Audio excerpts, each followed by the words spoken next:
So I got pretty heated with my stepson in the camper yesterday. So, and I'll explain all that, but I wanted to talk to you about what we've done to this camper, how we've got it all set up now. So, as you know, Carolyn's son needed a place to live. He had some problems with his other half. So he's trying to get back on his feet. Was here a couple days and got a job. He's been working very consistently. We had to buy this camper. We were looking for a camper anyways. We were probably months away from actually getting one. I would have liked to have gotten a smaller one. This one's huge. I would never be able to tow it with my truck. And the guy who sold it to us brought it over to us, and I wanted it up here where I'm standing now, but he got stuck and it sits there. I don't think I'm going to move it until Carolyn's son leaves. It's just too much work to rearrange it. We've got it all leveled up, which I spent a couple days trying to get right. It's on such an incline. There's just a huge leveling. So I had to drop the front end all the way down. And I think this rail of the trailer is actually touching the ground. And then I had to level the back. But the bigger thing is the hill also leans this way. I had to bring this side up, and we had to do that all with a little jack. We got his electric hooked up. I had a wire that I was using, but it shorted out for some reason. So I just went ahead and pulled out his wire from the camper, and I got an extension cord. It definitely isn't enough yet. I don't like using the extension cord, but I've got it running here. So I got to get that wire fixed. I think the extension cord's 14 gauge, which is smaller than the 12 gauge wire I was using. So I got to get that fixed. You just got to go to the hardware store. I think what it is I had to buy plugs, female and male in. When I wired it up, it must have shorted it against each other. The one I bought fell apart in my hand when I was trying to assemble it. So I'll just get a better one, more expensive one. I don't know what I'll do. And then I can get that wired back up. And then we got his water hooked up. Now his water was originally coming from the well itself. We just temporarily had him starting the generator, and then the water will go right into his shower area where we have an on-demand water heater, a camping water heater, similar to the one we have. He's using our backup one. That's a pain to use, to do it that way. Come out, start the generator, hook the hose up, disconnect the hose, run it through the house or the camper. So what I did was I hooked him up to our IBC tank, and I have a little Y connection or V connection. I guess it's a Y connection. And so the Y connection runs off into our house, but it also comes into this hose. Now this is a little stretchy hose. Carolyn had it for the garden when we were doing gardens. There's a couple of problems with that. When we start our water, it back flushes into our house. Now I have a one-way check valve, but for some reason it's designed to leak. It's designed that way. It's actually got holes in it so it leaks. So we couldn't use that. So I don't really like the idea of it back flushing into our house, because we fill the Berkey. And then of course you have this hose of unknown material back flushing into your house. These white hoses are RV hoses, and they're for drinking water.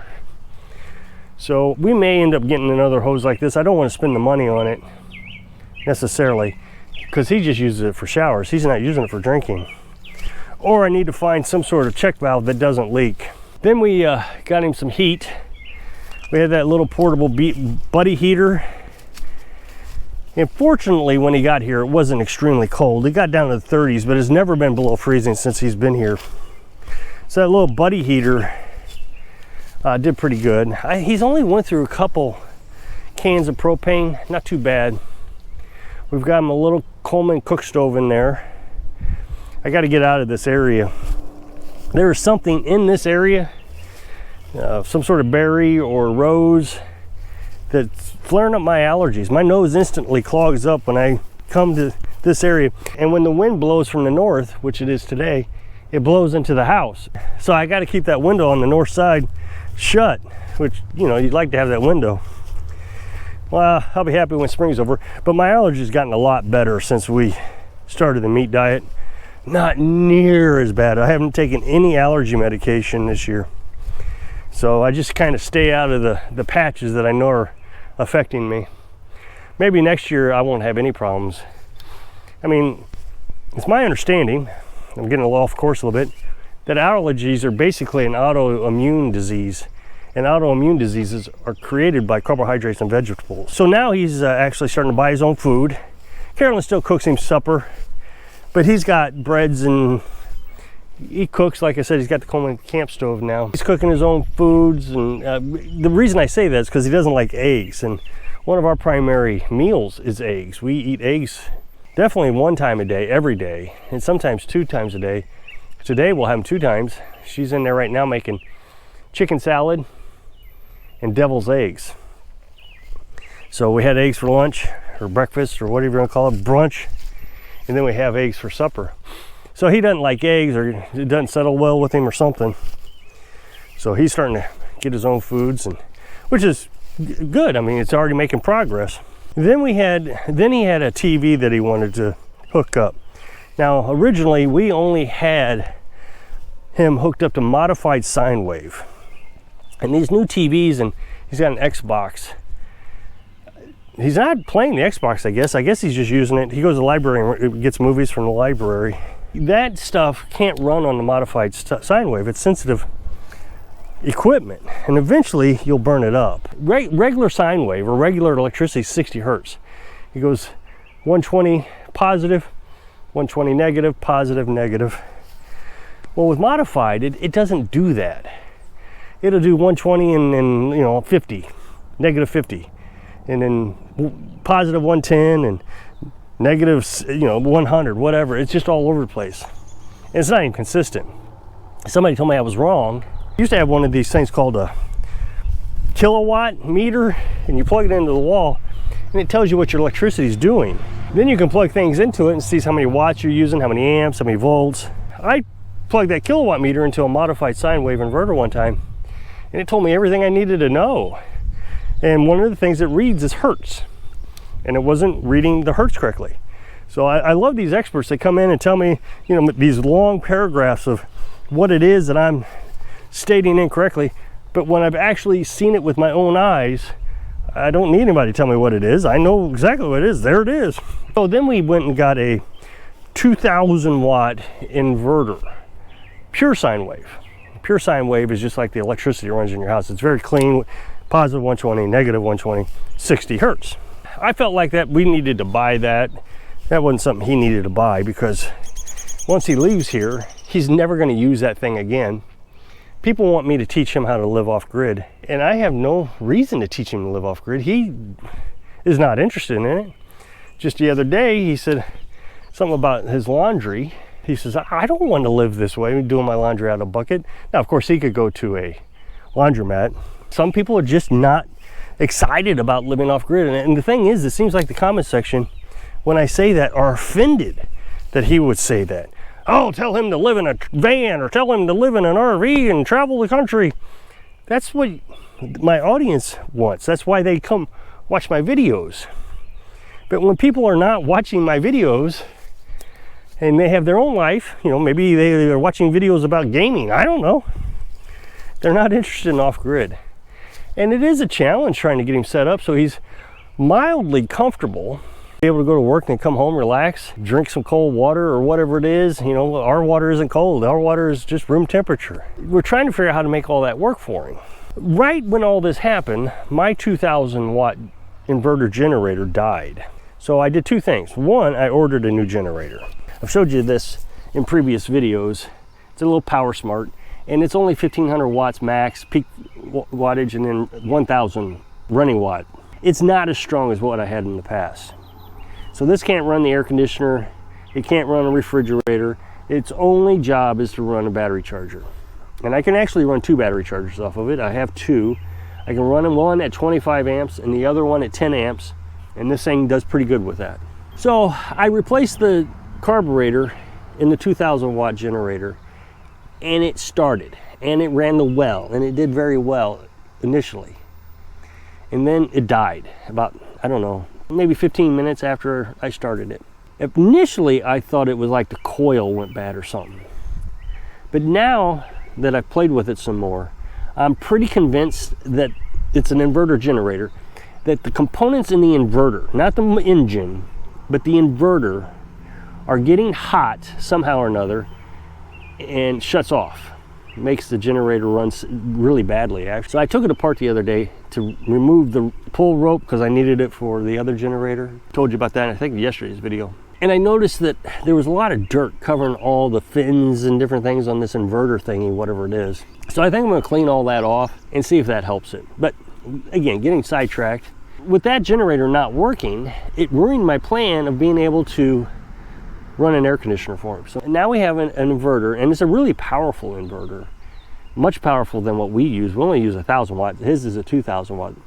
So since the generator's not working, I had to figure out a different way to run the air conditioner. The solar panels can keep up with the air conditioner. We've ran it before in the camper, when it was in the camper. Now we're trying to cool a bigger space, I think, in his camper. So the truck camper is the one I'm talking about. The problem is if a cloud covers the sky, you're immediately on batteries. It's running on batteries, and then the cloud leaves the sun. Then the solar panels not only are trying to charge the batteries, but it's trying to run the air conditioner at the same time. Now, of course, when the air conditioner shuts off, because it cycles on and off, the solar panels would have a chance to catch up. But again, if it's a cloudy day, partly cloudy day, it seems like inevitably, as soon as the air conditioner shuts off, that's when the clouds cover the sun again, and you're not getting a battery charge. So eventually you run out of battery pretty quickly. So I had to figure out a way to deal with that in case we had a partly cloudy day. Now yesterday, it was mostly cloudy and it was really hot. Now, he did not ask for it, but Carolyn went in the camper and came back to the house and she said, it's gotta be 5 degrees hotter in that camper than it is in the house, which I expected because it's out in the middle of the sun and we're underneath the trees. She said, I'm gonna see if I can figure out how to take the window out. So she went down there and started trying to figure out how to take the window out. Of course, then she came back and said, can I help her? So I helped her, and we put the air conditioner in yesterday. So we got it in this window. Now I think the window is going to have to be permanently removed. We can't put it back. I think I damaged it, which is fine. I mean, I don't care. We can cover that up with these Coroplast or something. Insulation for the winter, because we're gonna need insulation for the winter anyways. Because these windows leak terribly bad. Air just blows right into it. Since it was partly cloudy, there was no way we were gonna run it. So I took the 2 battery chargers and I put one of the battery chargers on one. We got 8 batteries. I told somebody in the comment section we had 7, but we actually have 8. I just recently got a new one. So I put a battery charger on one of the batteries, put it at 25 amps, put another battery charger on another battery, put it on 10 amps. That was 35 amps being produced by battery chargers that the generator could run. It couldn't run both of them at the same time, 25 and 25. That's okay. When the sun came out, because it was partly cloudy, the solar panels were basically charging the batteries back up. We were already depleted because it was partly cloudy. So the battery chargers were running the air conditioner off his 2,000 watt inverter, while the solar panels were trying to recharge the batteries. Remember, it was partly cloudy, so we didn't have a good charge to start with. I was gonna have to run the generator anyways that night, last night, in order for us to get the batteries to run through the night. And that just happens when it's cloudy, and it was pretty cloudy. We'd get full sun for 10 minutes and then the cloud would go back over. So I was pretty excited to know that we were able to run his air conditioner on a mostly cloudy day. That's a big success in my book. That way, if it gets too hot, we'd have a chance at running air conditioner. Now, got to thinking about it. We still have that 2,500 watt dual fuel generator. If it's too cloudy and it's too hot, just on those days, I'm gonna hook him up to that generator. I don't wanna run that generator a lot. I want it to last a very long time so it can run the well. I'll really kind of have that one just outlined for the well. So, but on those really cloudy days, we still have that option to just unplug that big wire I showed you, run it up to the generator, and he would have air conditioning. So I'm glad everything's working out. I think we got everything done now. I think we got everything in place that we wanted to accomplish so he could stay here. Except for this winter. We're not sure is he going to be here this winter, so if he's here, we still got to get that blue flame heater. I think that's going to be pretty important. So if you click that up next box to take you to a video I was made yesterday, I was just talking about. So I hope I can inspire you to think creatively when you're living your dreams. Thanks for watching.